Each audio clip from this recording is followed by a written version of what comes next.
Welcome to Kansas Ag Report. I'm Brian Holman, and here's our lineup for today's show. In Ag News, we'll take a look at local and national headlines affecting Kansas farmers.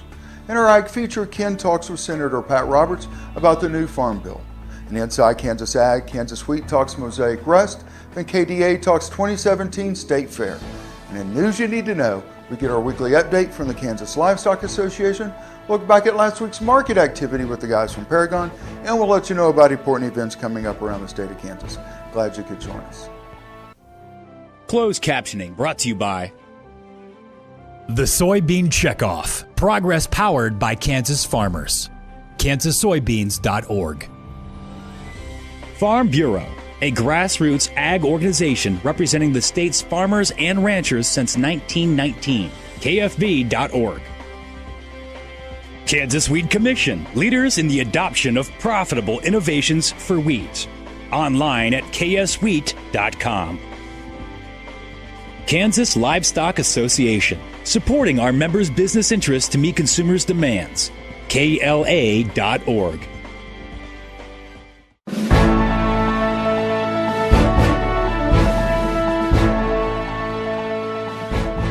Here's our national headlines for this week in Ag News. The total impact that Hurricane Harvey will have on grain exports from the Gulf Coast is yet to be determined. Mike Stenhook with the Soy Transportation Coalition says while the Texas Gulf is not that consequential for soybean and corn exports, it is important to wheat exports. Stenhook says the greater concern from a soybean and corn perspective is how Harvey will impact the lower Mississippi River. That area accounts for about 60% of U.S. soybean and corn exports. Brazil has agreed to impose an import tax on U.S. ethanol, a move criticized by U.S. ethanol leaders. They issued a joint statement Wednesday saying they are disappointed and discouraged to see the ruling by Brazil's Chamber of Foreign Trade to impose a 20% tariff on U.S. ethanol imports after a 160 million gallon tariff rate quota. The statement says politics prevailed and the Brazilian consumer lost. The USDA has lowered its ag export forecast for fiscal year 2018 to $139 billion, slightly less than its current fiscal 2017 projection of $139.8 billion. It's not a real big drop, says USDA Chief Economist Rob Johansson. Johansson says there are several factors supporting exports in the coming year. We will see the benefits of an improving global economy, and the U.S. dollar relative to the Chinese currency is going to be coming down a little bit. Johansson says declines in corn and cotton exports will be offset by record soybean sales. In local news, the Kansas Department of Agriculture Division of Animal Health received confirmation from the National Veterinarian Service Laboratory that 2 horses were confirmed positive for equine infectious anemia. One horse located in Finney County and the other located in Kearney County. Both premises are under quarantine. EIA is an incurable infectious disease caused by a virus that can affect horses, donkeys, asses, and other equine species. KDA DAH has established an EIA page on KDA's website. Go to agriculture.ks.gov/EIA. Governor Sam Brown back on Wednesday issued an executive order that will lift regulations on motor carriers traveling through Kansas en route to aid in recovery from widespread damage left by Hurricane Harvey. Executive Order 1703 applies to commercial vehicles directly participating in relief and restoration of areas in Texas recovering from destruction from the hurricane and resulting floods. Under the order, certain motor carrier fees and regulations will be waived. Kansas feedlots with the capacities of 1,000 or more head contained 2.1 million cattle on feed on August 1st, according to USDA's NASS. Service, this inventory was up 3% from last year. Placements during July totaled 430,000 head, down 3% from 2016. Fed cattle marketings for the month of July totaled 430,000 head, up 15% from last year. Up next in our Ag Feature, Ken talks with Senator Pat Roberts about the new Farm Bill. You're watching Kansas Ag Report. Please stay tuned. This segment brought to you by Kansas Livestock Association, supporting our members' business interests to meet consumers' demands. KLA.org. Oldie Seed Farms, carrying soil-specific seed. Find them on the web at oldieseed.com. That's OHLDE seed.com. Grass and Grain, online or in the mail, keeping Kansas farmers informed for over 60 years. Grassandgrain.com. Kansas Wheat Commission, leaders in the adoption of profitable innovations for wheat. Online at kswheat.com. Imagine having someone help you pick the best corn hybrids for every field on your farm. Your Oldie representative can combine your data with his data to offer a field-by-field prescription. Contact Oldie Seed today at 877-692-4555. This Medford, New Jersey school bus runs on biodiesel, and so do these. In fact, all of these buses run on clean-burning biodiesel, which is great because the more we use biodiesel in our heavy-duty vehicles, the less carbon pollution in our air. Think how great it would be if more of our school buses ran on biodiesel. More biodiesel, less carbon pollution. More is less. Biodiesel, America's advanced biofuel. The producer-funded Kansas Wheat Innovation Center was built to get improved varieties into the hands of farmers faster. Kansas Wheat, farmers advancing their future through wheat genetics research.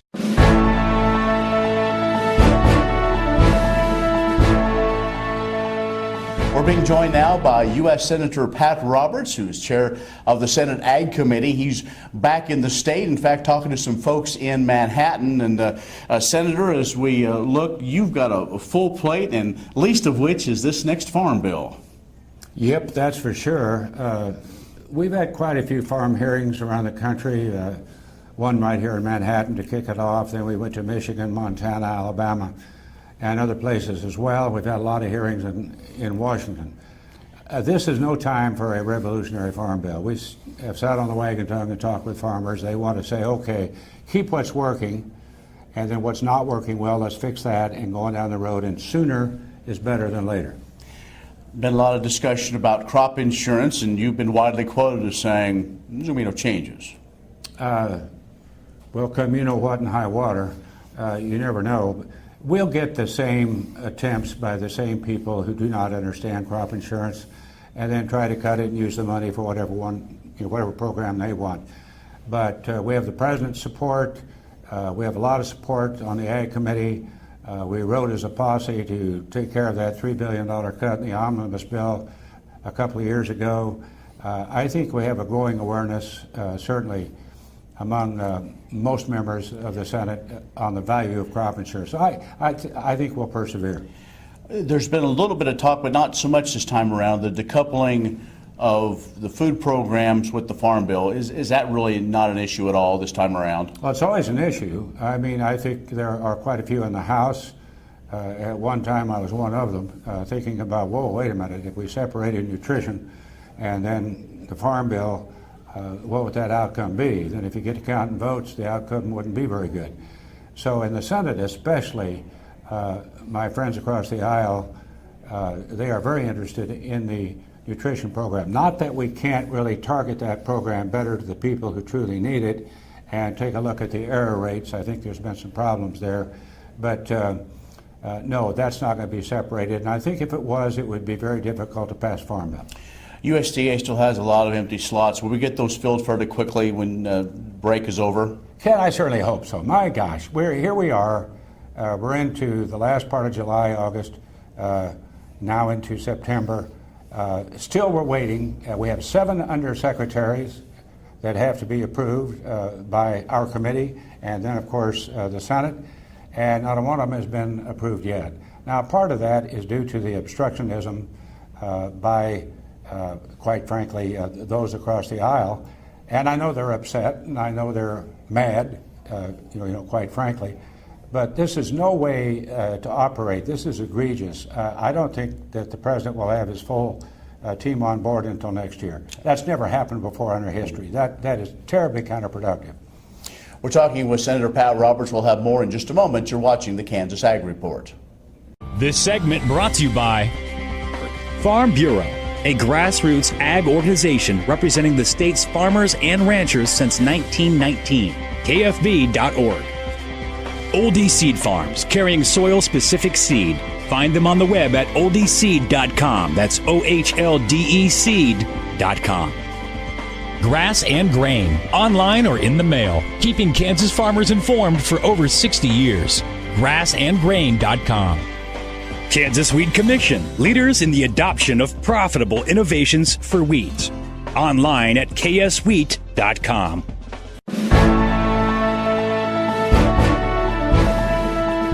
We're being joined by Kansas U.S. Senator Pat Roberts on the program. And Senator, as we said, your plate is very full. But one thing that is really rankling agriculture right now is the president and what he's saying about trade. Can you separate the wheat from the chaff in all this? I don't know about that, but I told the president we can either sell it or smell it, and that the only way we're really going to get prices to the levels that are at least semi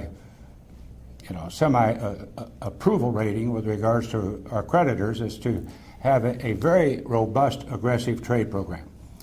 And I emphasized to the president when I was able to meet with him that I know that he really wants to sell things that we make, but we also have an obligation, national security-wise and in the best interest of farm country, to sell things that we grow, and that one should not be at the expense of the other.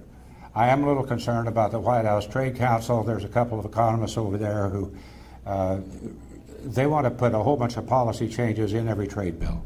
I don't think you can do that. Every trade bill I've been associated with, it's always over-criticized and it's always oversold. There's a sweet spot there, but it takes time.